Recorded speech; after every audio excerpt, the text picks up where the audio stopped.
तो एक बार फिर हम भगवत चर्चा के लिए एकत्र हुए। भगवान का वर्णन, उनकी चर्चा, उनके बारे में कहना सुनना ये अद्वितीय है और आनंद का स्रोत है। अनंत आनंद का स्रोत, शाश्वत आनंद का स्रोत। Isn't it?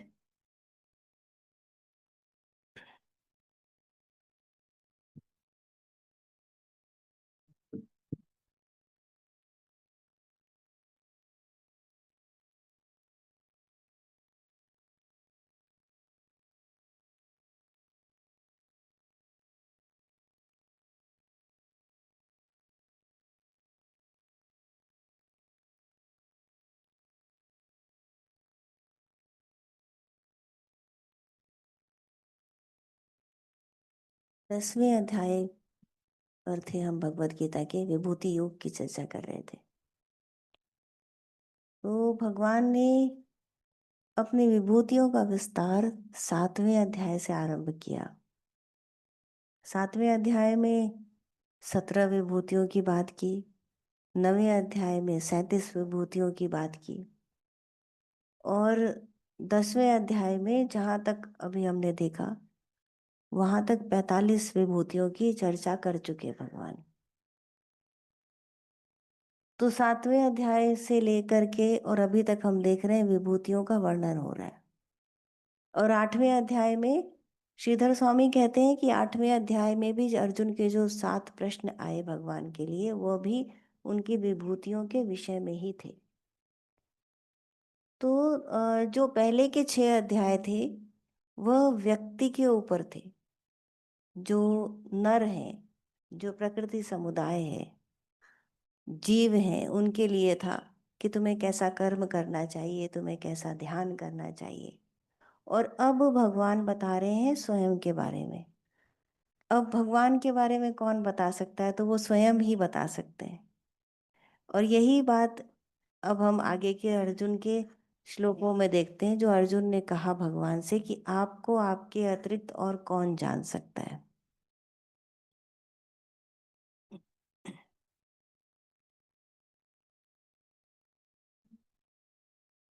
तो 12वें श्लोक से अर्जुन का संवाद आरंभ होता है। उसके पहले हम एक बार देख लें 11 श्लोक में भगवान ने क्या कहा। एक शॉर्ट रिवीजन कर लेते हैं। अथ 10मोऽध्यायः श्रीभगवानुवाच भूय एव महाबाहो शृणु मे परमं वचः यत्तेऽहं प्रीयमाणाय वक्ष्यामि हितकाम्यया। न मे विदुः, आप हमारे साथ साथ बोल सकते हैं। न मे विदुः सुरगणाः प्रभवं च महर्षयः अहमादिर्हि देवानां महर्षीणां च सर्वशः। यो मां जमनादिन्म च वेत्ति लोकमहेश्वरम् असम्मूढः समर्थेषु सर्वपापैः प्रमुच्यते। बुद्धिर्ज्ञानसम्मोहः क्षमा सत्यं दमः शमः सुखं दुःखं भवो भावो भयं चाभयमेव च। अहिंसा समता तुष्टिस्तपो दानं यशो यशः भवन्ति भावा भूतानां मत्त एव पृथग्विदाः। महर्षयः सप्त पूर्वे चत्वारो मनवस्तथा मद्भावा मानसा जाता येषां लोक इमाः प्रजाः।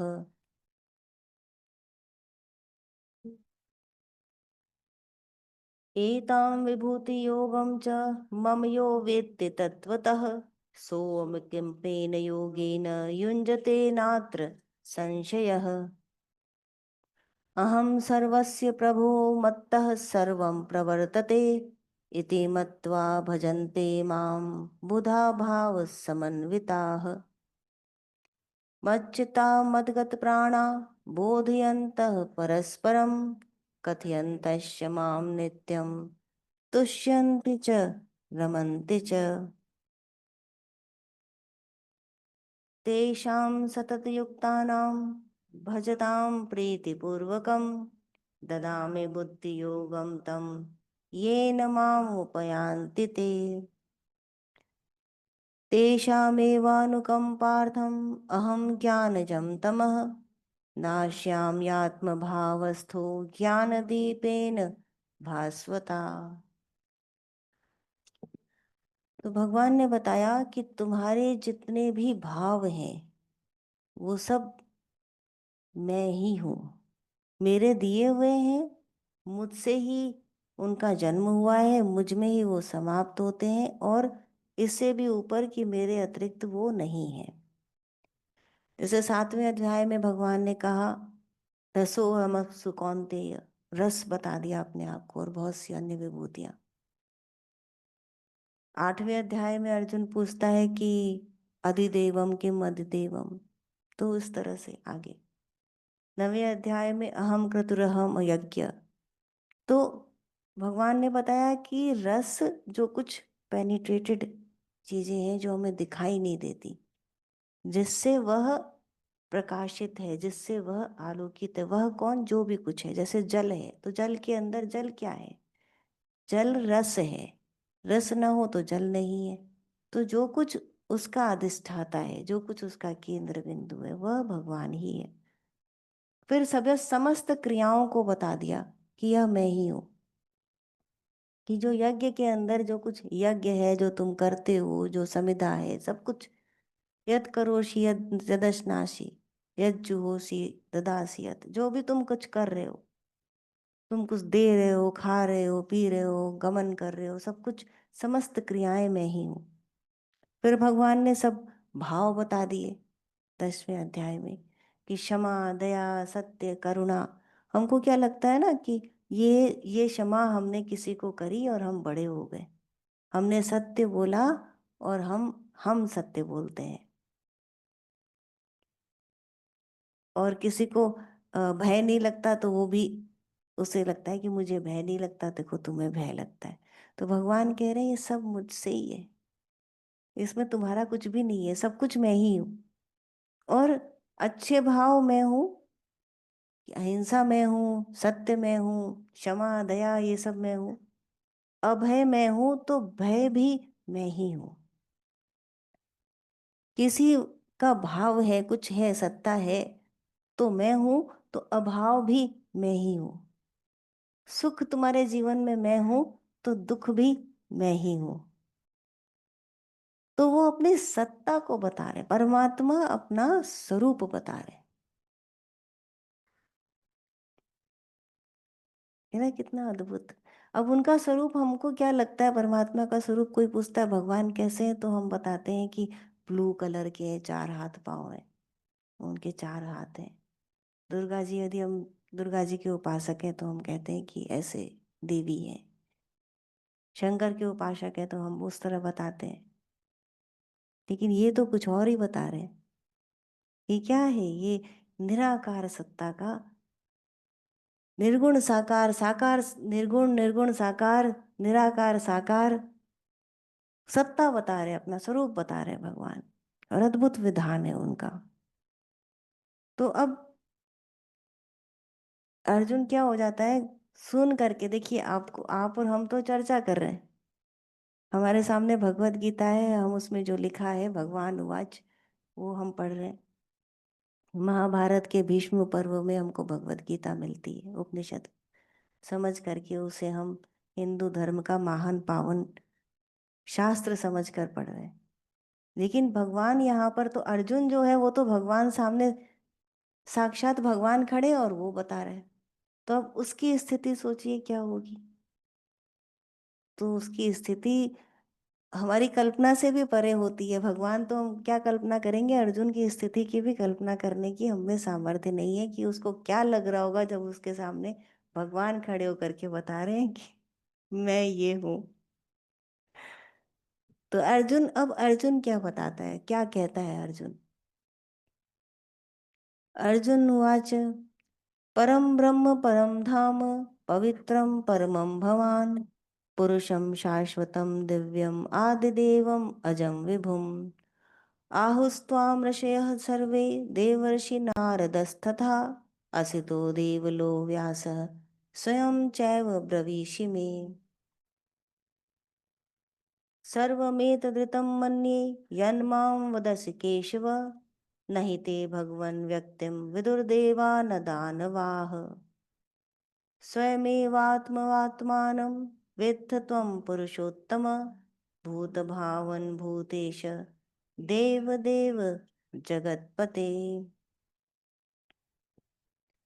वक्तुं वक्तुम् अर्हस्य शेषेण दिव्याह्यात्मविभूतयः, याभिर्भूतिभिर्लोकानिमास्त्वं वाप्य तिष्ठसि।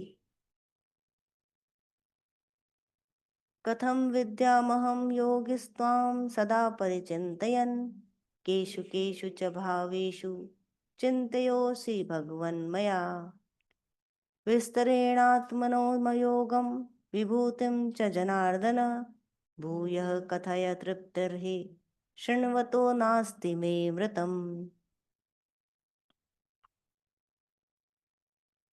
7 श्लोक हैं अर्जुन के द्वारा बोले गए, जिसमें प्रथम 4 श्लोक में वो भगवान की स्तुति कर रहा है और बाकी के 3 श्लोक में वो भगवान से कह रहा है कि जो आपने अभी अपनी विभूतियों का बताया, कथन किया, उनको और अधिक विस्तार से बताइए। तो सामने भगवान आ जाए तो सबसे पहले तो स्तुति ही होती है ना। अब वो अपने स्वरूप के बारे में बता रहे हैं तो स्तुति के अलावा क्या रह जाता है। तो वो भगवान की प्रेज कर रहा है उनको कि आपने जो कुछ कहा वह सत्य ही है। परम ब्रह्म परम धाम पवित्रम परमम भवान, पुरुषम शाश्वतम दिव्यम आदिदेवम अजम विभुम। श्री मधुसूदन सरस्वती जी बता रहे हैं, अर्जुन ने कहा आप पर ब्रह्म, परम धाम और परम पवित्र हैं। समस्त ऋषि, देवर्षि नारद, असित देवल और व्यास आपको परमात्मा, शाश्वत, सर्वदा एक रूप, दिव्य, आदिदेव, अजन्मा और विभु कहते हैं तथा स्वयं आप भी मुझसे ऐसा ही कह रहे हैं। आहुस्त्वाम ऋषयः सर्वे देवर्षि नारदस्तथा, असितो देवलो व्यास स्वयं चैव ब्रवीषि मे।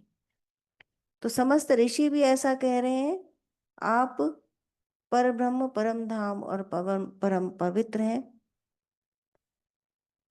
सर्वदा एक रूप हैं, दिव्य हैं, आदिदेव हैं, अजन्मा है और सर्वव्यापक है, सर्वगत विभुम है।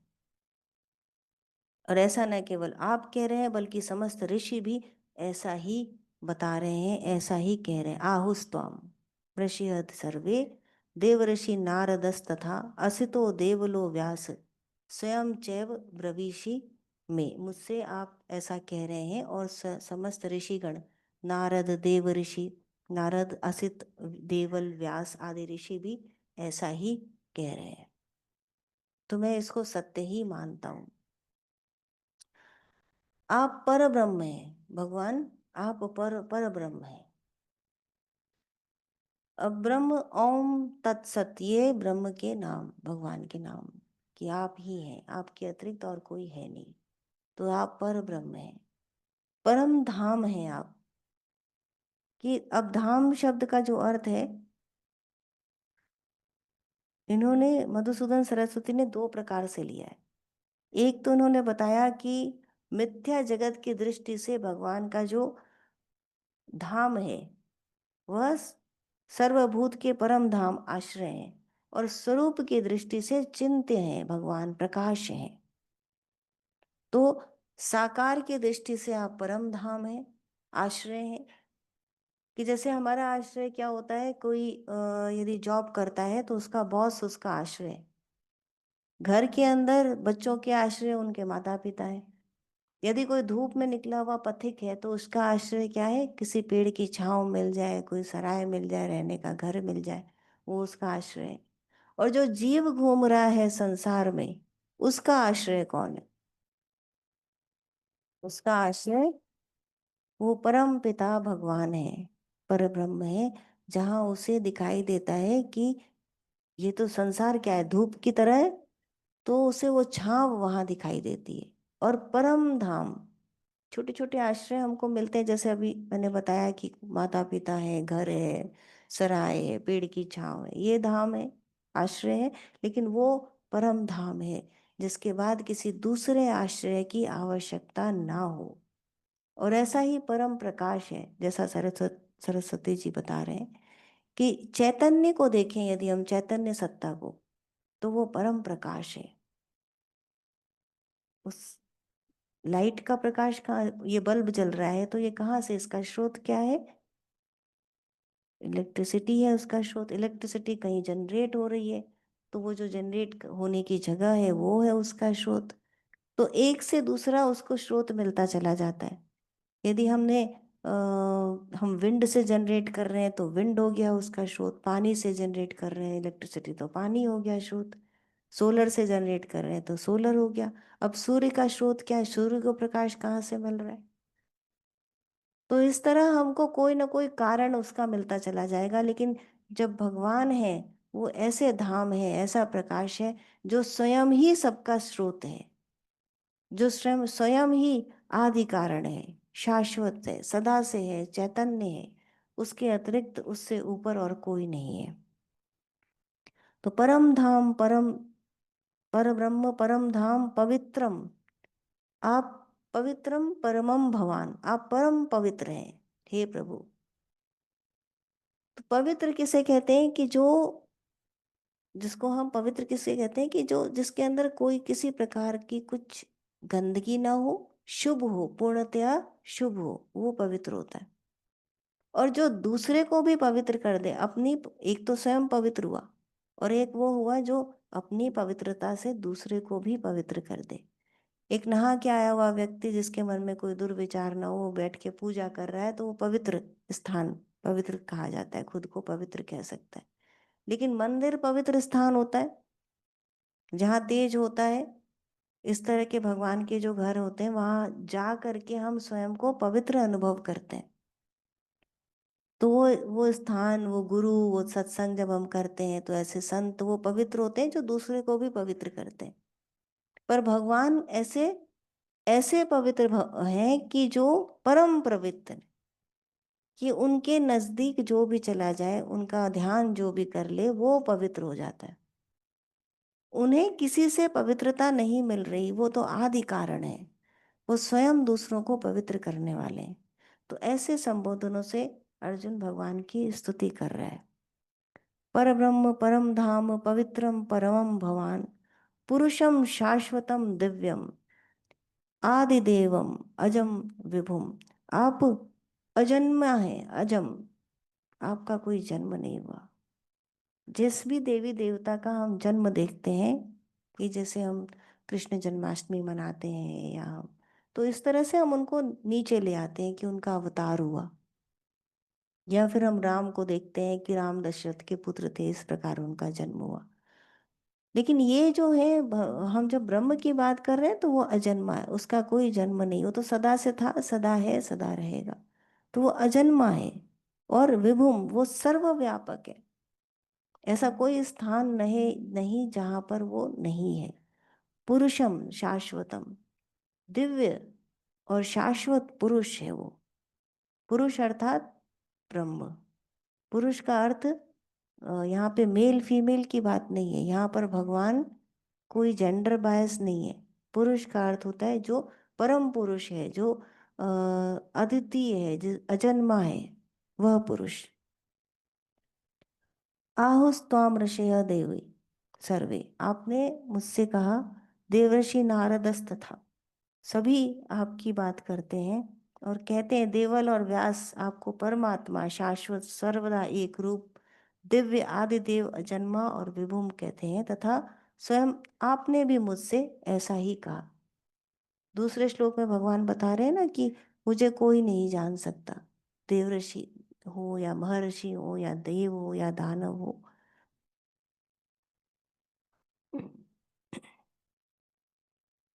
सर्वमेतदितं मन्ये यन्मां वदसि केशव, सर्वमेतत् ऋतं, सर्वमेतदितं, सर्वम एतत् ऋतं, जो भी कुछ आपने कहा वह सत्य है।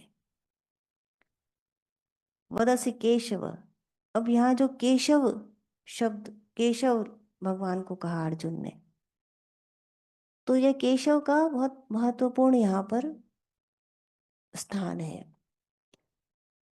क का अर्थ है ब्रह्मा, ईश हुआ रुद्र, अ अर्थात विष्णु, और व से वसु अर्थात स्वरूप। तो ऐसा भगवान का स्वरूप जिसके अंदर ब्रह्मा विष्णु महेश तीनों जिसके अंदर उपस्थित हैं, ऐसा भगवान का स्वरूप। नहीं ते भगवान व्यक्तिम विदुर देवा न दानवा, आपके रूप को, आपके प्रकाश को, आपकी अभिव्यक्ति को न देवता जानते हैं न दानव जानते हैं। कि जो जिन्होंने पुण्य कर्म किए हैं, ऐसे लोग, ऐसी शक्तियां देवता कहलाती हैं। धर्म में स्थित, पुण्य में स्थित वो देवता हुए। और उसी का एक विपरीत स्वरूप होता है जिसको दानव कहते हैं। तो ऐसा लगता है ना कि ठीक है, हम सीधे कर्मों से भगवान को नहीं जान सकते, तो क्या हम तंत्र मंत्र और इस तरह के कर्मों से, माया जाल के द्वारा भगवान को जान सकते हैं? तो भगवान ने पहले ही बता दिया कि ऐसी कोई शंका न हो मन में, कि देवता भी नहीं जान सकते और दानव भी नहीं जान सकते। कि आप सोचे कि हम रावण बन के या कंस बन के भगवान को जान सकते हैं, तो नहीं जान सकते हैं। नहीं ते भगवन व्यक्तिम विदुर देवा न दानवाः। हे केशव, आप मुझसे जो कुछ भी कहते हैं उस समस्त को मैं सत्य मानता हूँ, क्योंकि भगवान आपके प्रभाव को न दानव जानते हैं और न देवता ही जानते हैं। स्वयमेवात्माना आत्मानं वेत्थ त्वं पुरुषोत्तम, भूत भावन भूतेश देव देव जगतपते। Is unstoppable. रुक ही नहीं पा रहा है अर्जुन, भगवान को विभिन्न नामों से संबोधित कर रहा है। कैसे कैसे स्तुति करे। यदि भगवान सामने आ जाए, जिनकी अभी हम बात कर रहे हैं, जिनकी कल्पना मात्र से रोमांच हो जाता है, यदि हम ध्यान करते हैं और हमें ईश्वर की अनुभूतियों का कुछ स्पर्श होता है, तो कैसा रोमांच होता है। उस दिन जब हम पूर्णिमा ध्यान कर रहे थे, तो कई लोगों ने मुझसे कहा कि हम खड़े नहीं हो पा रहे थे, हम बोल नहीं पा रहे थे। तो इतने ज़्यादा हो गए थे केवल उनके ध्यान मात्र से, और जबकि अभी उसके लिए ऐसी कोई तैयारी भी नहीं है, तब इतना रोमांच हो सकता है। तो जब यदि वो सामने आ जाए, तब क्या दशा होगी। तो अर्जुन कहते हुए रुक ही नहीं पा रहा है कि आप स्वयं को, आप अपने द्वारा ही आप जान सकते हैं, आपको किसी और माध्यम से नहीं जाना जा सकता। हम संसार की किसी भी वस्तु को जानते हैं, यदि किसी विद्या को जानते हैं, किसी व्यक्ति वस्तु या स्थान को जानते हैं, तो कैसे जानते हैं? किसी के माध्यम से जानते हैं। जैसे मैं आपको देख रही हूँ, तो कैसे? आँखों के माध्यम से। आप मुझे सुन रहे हैं तो कानों के माध्यम से। तो हम अपनी इंद्रिय के माध्यम से विषयों को जानते हैं। जैसे हमने कोई यदि विद्या जनित विद्या को पाया, चाहे हम साइंटिस्ट हैं, मैथ्स में हम आगे हैं, या हिस्ट्री ज्योग्राफी में हम प्रोफेसर हैं, या हम आर्ट्स के विद्यार्थी हैं, या हम महान संगीतज्ञ हैं, तो हम किसी न किसी माध्यम से उसको जानते हैं। यदि हम कुछ बनाते भी हैं, संसार में कुछ अर्जित भी करते हैं, चाहे नाम हो, चाहे पैसा हो, चाहे इज्जत हो, कुछ भी, तो हम किसी के माध्यम से करते हैं। हर एक वस्तु का, नॉलेज का, क्रियाओं का कोई माध्यम है। लेकिन भगवान को किसी दूसरे माध्यम से नहीं जाना जा सकता। वो इंद्रियों से परे है, वो हमारे मन की सत्ता से परे है। हमारी कर्म इंद्रियों की तो बात ही छोड़िए, वो तो बहुत सीमित है। हाथ पैर, ये तो कर्म इंद्रियां हैं, तो बहुत सीमित है। इंद्रियां, जो ज्ञान इंद्रियां हैं, वो कहीं, उनकी पहुंच कहीं ज्यादा है। ज्ञान इंद्रियों के माध्यम से, आंखों से हम फाइनाइट, इनफाइनाइट पे फिक्स होती है हमारी आईज, दूर तक देख सकते हैं। कानों से हम दूर से सुन सकते हैं, किसी किसी के अंदर सुपर पावर होता है और वो बहुत सुन सकता है।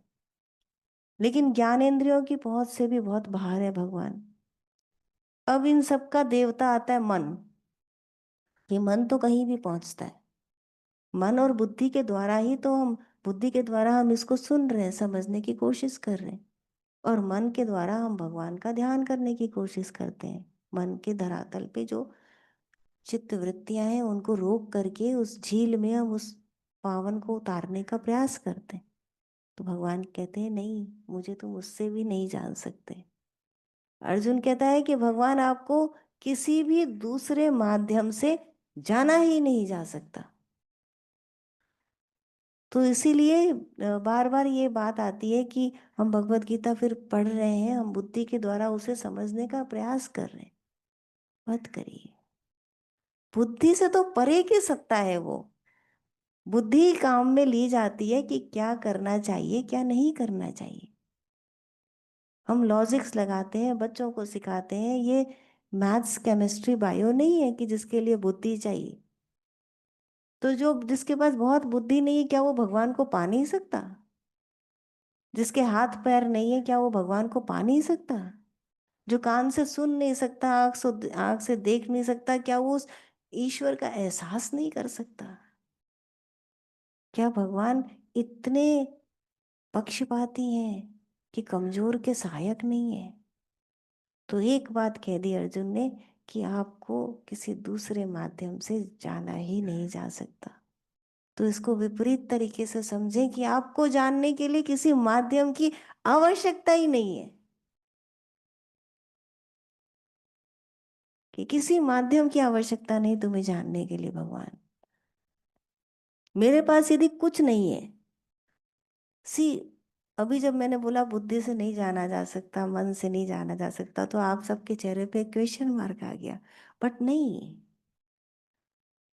तुम्हें जानने के लिए भगवान किसी वस्तु की, किसी क्रिया की, किसी चीज की, किसी सांसारिक साधन की आवश्यकता ही नहीं है। तुम तो अलौकिक हो।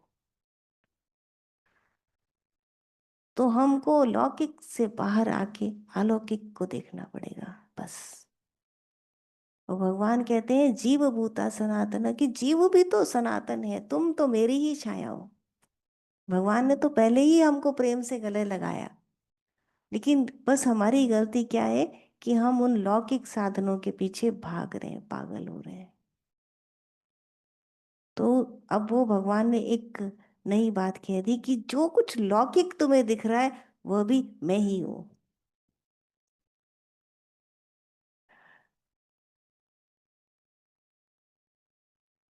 है ना, कितना अद्भुत। श्री कृष्ण गोविंद हरे मुरारी, हे नाथ नारायण वासुदेवा, हे नाथ नारायण वासुदेवा, हे ना नारायण वासुदेवा। श्री कृष्ण गोविंद हरे मुरारे, हे नाथ नारायण वासुदेवा। भागवत पुराण में जब एक बार नारद मुनि को जानने की इच्छा हुई भगवान को, तो उन्होंने ब्रह्मा जी को पूछा कि ये संसार किसने बनाया? तो ब्रह्मा जी बोले कि मैंने नहीं बनाया, मैंने नहीं बनाया ये संसार, ये सब कुछ उसी ने बनाया है जो पर ब्रह्म है। तो जो हम ये एक हायरार्की देखते हैं ना कि इसने इसको बनाया, इसने इसको बनाया, ये सब क्षीण हो जाती है, खत्म हो जाती है, बाउंड्रीज मर्ज हो जाती है। लिंग पुराण में एक प्रसंग आता है कि एक बार ब्रह्मा और विष्णु, उनमें ये बात हुई कि कौन सबसे महान, कौन सबसे महान। तो उनके आपस में इस तरह वाद विवाद को देख करके एक सत्ता प्रकट हुई, प्रकाश। अंतरिक्ष से लेकर के धरातल तक जिसका कोई और छोर दिखाई नहीं दे रहा था, प्रकाश का एक ऐसा स्तंभ प्रकट हुआ। उसको जानने के लिए कि ये क्या है, ब्रह्मा बने हंस और ऊपर की तरफ गए उसका छोर जानने के लिए। विष्णु बने जो जंगली सुअर होता है ना वो, और खुदाई करने लगे, नीचे चले गए पाताल में जानने के लिए कि ये क्या है। और हजारों वर्ष तक वो प्रयास करते रहे, लेकिन उसका और छोर ना मिला। तो थक करके जब उन्होंने सरेंडर किया, उसी प्रकाश के आगे हाथ झुकाया, हाथ जोड़ा, सर झुकाया कि आप कौन हैं, आप ही बताइए। तो प्रकाश स्तंभ प्रकट हुआ और शिव, भगवान शिव, कि मैं अजन्मा, मैं शाश्वत, मुझको तुम केवल मुझसे ही जान सकते हो। वही बात जो यहाँ पे भगवान ने बोली। तो ब्रह्मा विष्णु के फेर में ना पड़े, इसके लिए भागवत पुराण का भी आपको एक इंसिडेंट बताती हूँ, एक स्टोरी। कि एक बार दुर्वासा मुनि को तो सब जानते होंगे, नाम सबने सुना होगा, कि क्रोध था उनके पास। मुनि थे लेकिन क्रोध उनके अंदर था। तो एक बार एक राजा, अम, अम्बा आम्बरीश, समथिंग लाइक दिस, उस तरह कुछ इस तरह का नाम था उसका। तो उसके पास दुर्वासा मुनि गए भोजन करने के लिए। और राजा बड़ा विष्णु भक्त था, तो वो व्रत कर रहा था। उसने संकल्प ले रखा था कि व्रत इस समय में भगवान विष्णु का व्रत उनको भोग लगा करके तब उनको तोड़ूंगा। अब दुर्वासा मुनि आए और वो उन्होंने कहा मैं आके भोजन करता हूँ, मैं स्नान ध्यान के लिए जा रहा हूँ, आके भोजन करूँगा। अब समय आ गया जब भोग लगाना था उनको, और भोग लगा के अपने व्रत का पूर्ण करना था। अब क्या करें, यदि वो खा लें तो दुर्वासा मुनि का अपमान हो जाए, और यदि ना खाएं तो भगवान विष्णु की भक्ति उनको वो ठीक नहीं लग रहा था। तो राजा ने देवताओं से, ऋषियों से, मुनियों से इस बारे में सलाह करी, और सबने जो बताया तो उन्होंने, राजा ने एक घूंट पानी का ले लिया कि ना तो ऋषि का अपमान हो और न विष्णु भगवान की उनकी भक्ति छूटे। लेकिन जब दुर्वासा मुनि आए तो क्रोधित हो गए, जब उन्हें पता चला कि इसने पानी का एक घूंट भी मेरे बिना कैसे लिया, तो क्रोधित हो गए। और उन्होंने अपने बालों से एक बाल निकाला और उससे एक शस्त्र का निर्माण किया और फेंका राजा की तरफ। राजा वहीं खड़े रहे, मुनि का अपमान नहीं किया, उन्होंने केवल अपने आराध्य देव को पुकारा। अब भगवान विष्णु का सुदर्शन चक्र तुरंत आ गया और उसको काट दिया। उस अस्त्र को ही नहीं काटा, बल्कि वो सुदर्शन चक्र दुर्वासा मुनि के पीछे भागा।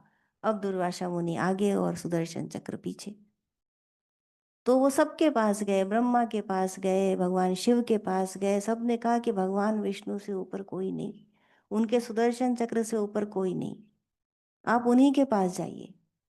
तो फिर दुर्वासा मुनि अंत में पहुंचते हैं भगवान विष्णु के पास, और उनसे हाथ जोड़कर निवेदन करते हैं कि अपने इस सुदर्शन चक्र को रोकिए। तो भगवान विष्णु कहते हैं देखो मेरे भक्त, मैं अपने भक्त से बंधा हूँ, मैं भक्त की भक्ति से बंधा हूँ, तुम उन्हीं से जा कर के क्षमा मांगो। तो दुर्वासा मुनि जब जाते हैं राजा के पास, तो राजा तो पहले ही हाथ जोड़ के खड़े थे।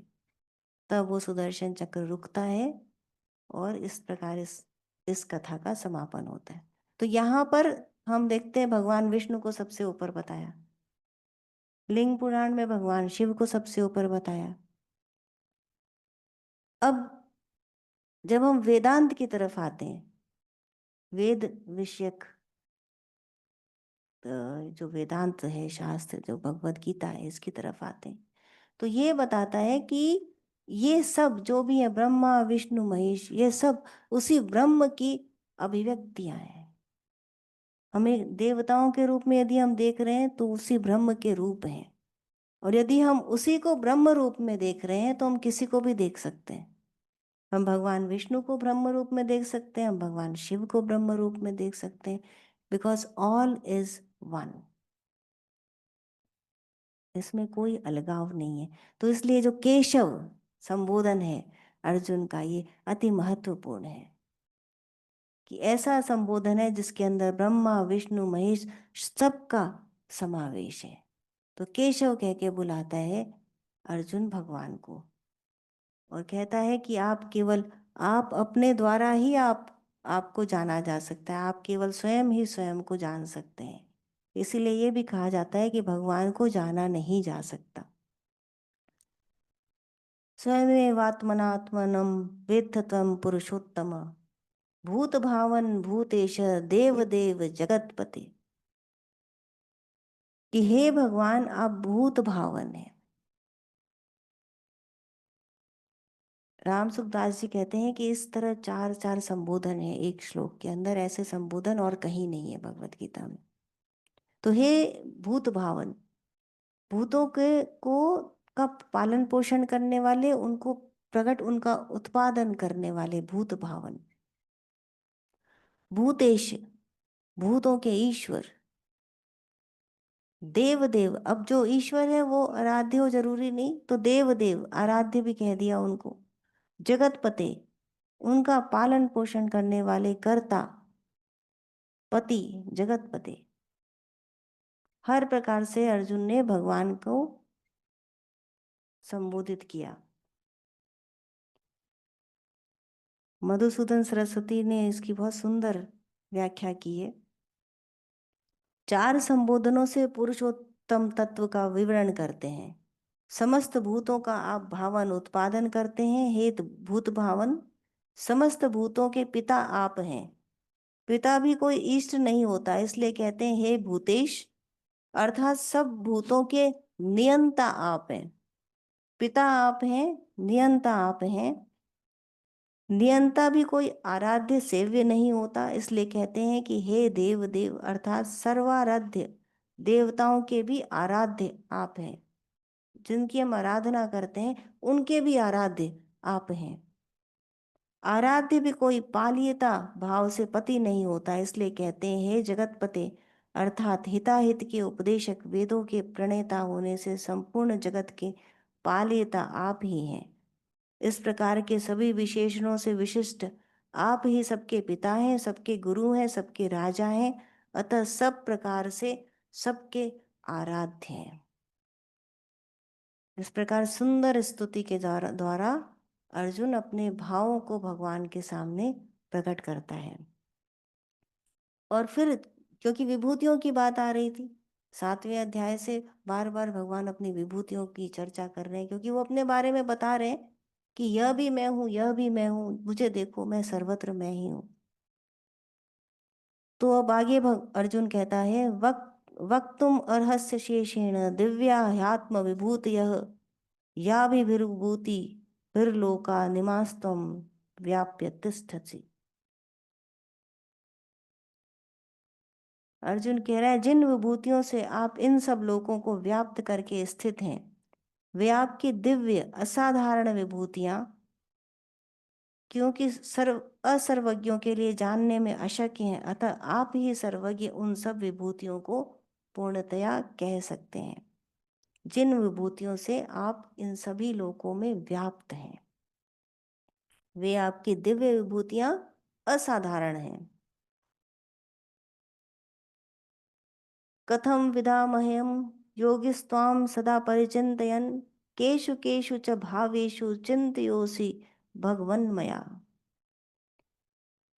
यदि हम ऐसी बात सुने कि सब कुछ भगवान ही, सब कुछ भगवान ही है, तो हमको लगेगा ना अब हम कैसे भगवान का चिंतन करें। हमारी हमारी तो सीमित बुद्धि है, सीमित भाव है, सीमित मन भी सीमित है, सबको एक साथ नहीं ले पाता। तो हम कैसे किन रूपों में आपका चिंतन करें भगवान।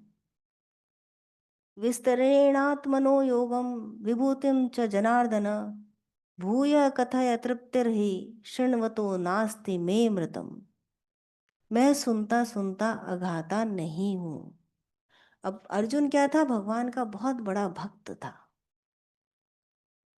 सखा मानता था उनको। हर प्रकार से उसने शिष्य माना अपने आप को भगवान का, तो भक्त था बहुत बड़ा। तो भक्त को ही भगवान ने सबसे ऊपर रखा है। जब हम 9वें अध्याय में भी देखते हैं कि भगवान कहते हैं कि गुह्य विषय की बात कर रहे हैं, ज्ञान विज्ञान की बात कर रहे हैं, तो अंत में वो भक्ति पे ले आते हैं कि तुम्हारे अंदर यदि भक्ति है तो तुम मेरे सबसे प्रिय हो। तो अर्जुन भगवान का सबसे प्रिय था। तो अब वो क्या कह रहा है कि अपनी विभूतियों का विस्तार से वर्णन करिए हे जनार्दन, मैं सुनता सुनता गाता नहीं हूँ, मुझे और सुनना है।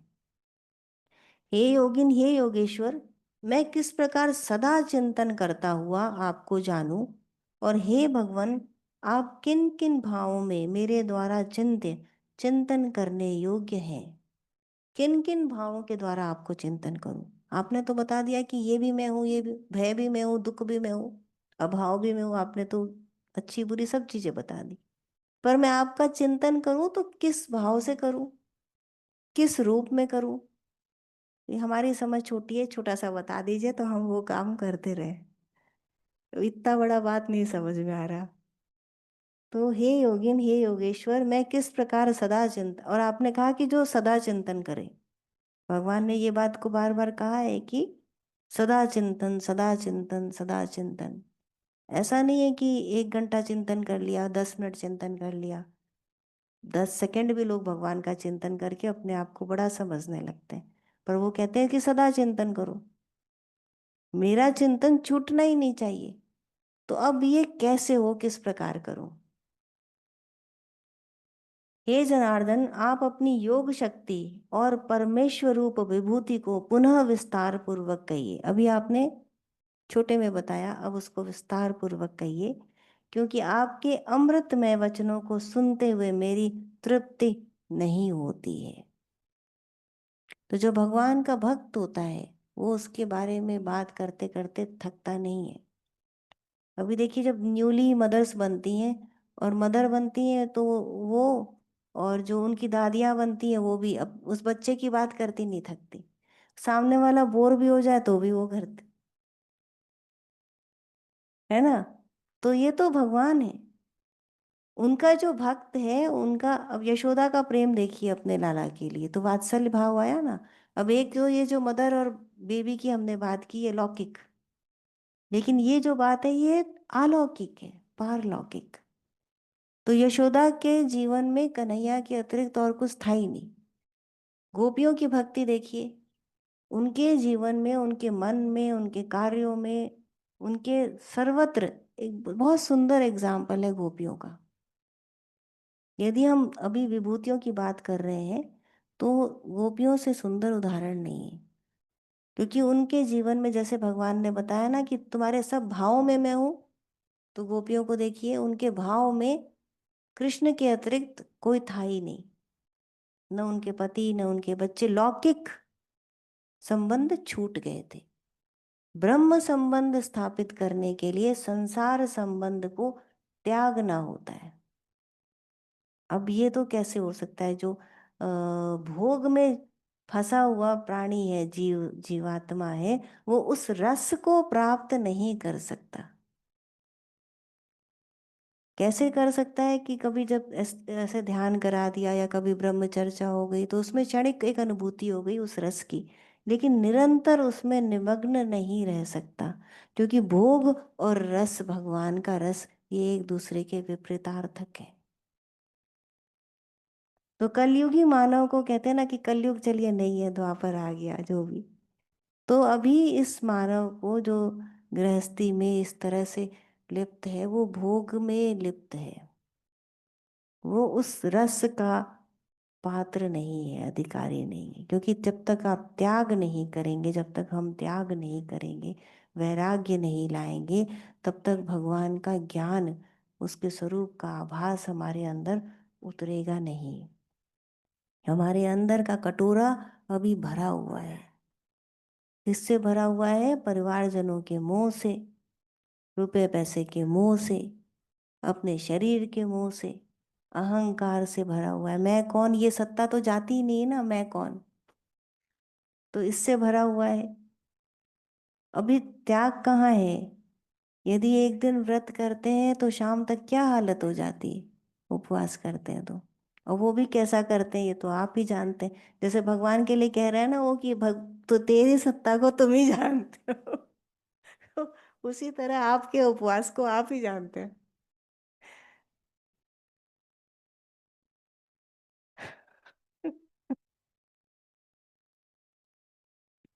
तो उसमें ये भगवत ज्ञान कहाँ आएगा।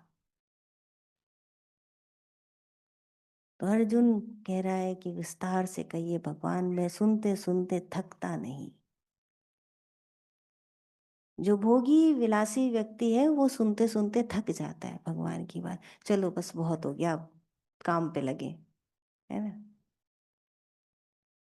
भूल जाता है कि अभी अभी क्या बात हुआ, कि काम भी भगवान है, जो वर्क आप कर रहे हैं वो भी भगवान है। निरंतर उपासना करने में समर्थ नहीं है। जैसे यदि हम पहाड़ों में जाएं तो भागीरथी गंगा की हमको आवाज सुनाई देती है, अनवरत। अनवरत क्या हो रहा है, अनवरत कल कल बहती गंगा उसका अभिवादन कर रही है निरंतर। अनवरत कैसे तपस्या होती है, प्रकृति को देखिए, यूं खिले रहते हैं पेड़ पौधे ऊपर की तरफ, अनवरत तपस्या। और भोगी विलासी जीव जो मनुष्य रूप में धरती पर आया है, अपने आप को प्रकांड पंडित समझता है, वो उस तोड़ करके भगवान के चरणों में रख के समझता है कि मैंने भगवान का स्मरण किया। वो तो पहले ही चढ़ रहा था, तुमने कुछ नया नहीं किया।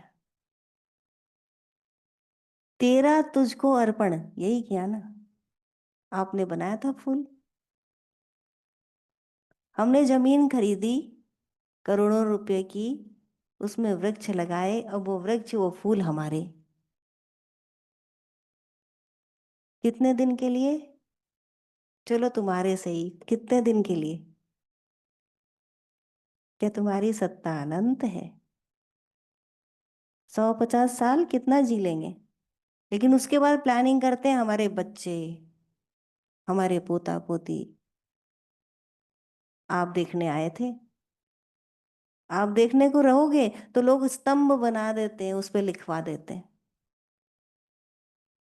कि लिख देंगे कि ये भूमि हमारी तो रहेगी। कैसी, कैसा ज्ञान है, कैसी मूर्खता है। भगवत चर्चा करते हैं तो हम कहते हैं कि ये संसार मिथ्या, और आप अपने ना होने के बाद का भी प्रबंध करके जा रहे हैं और फिर कहते हैं कि हम तो ब्रह्म ज्ञानी हैं। कथनी और करनी में फर्क है। तो अभी ज्ञान के अधिकारी नहीं, भाव को प्रकट करने का प्रयास करें। जो क्षणिक क्षणिक भाव मिल जाते हैं, क्षणिक क्षणिक रस मिल जाते हैं कभी कभी, इसको उसकी कृपा समझ करके अपने हृदय में धारण करते रहिए। करत करत अभ्यास ते जड़मत होत सुजान। एक दिन उसकी कृपा हो ही जाएगी, तो उसकी कृपा के लिए प्रार्थना करना चाहिए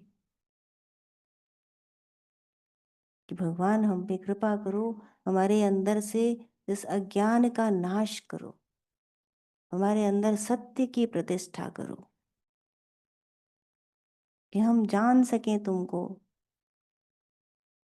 कैसे जानेंगे उसको, वही बन करके उसको जानेंगे। उतना पवित्र होना पड़ेगा जितना भगवान पवित्र हैं, उतना निष्कलंक होना पड़ेगा जैसे भगवान है, उतना विस्तृत होना पड़ेगा, अपनी बाउंड्रीज से, अपनी सीमाओं से बाहर निकल के बहना पड़ेगा।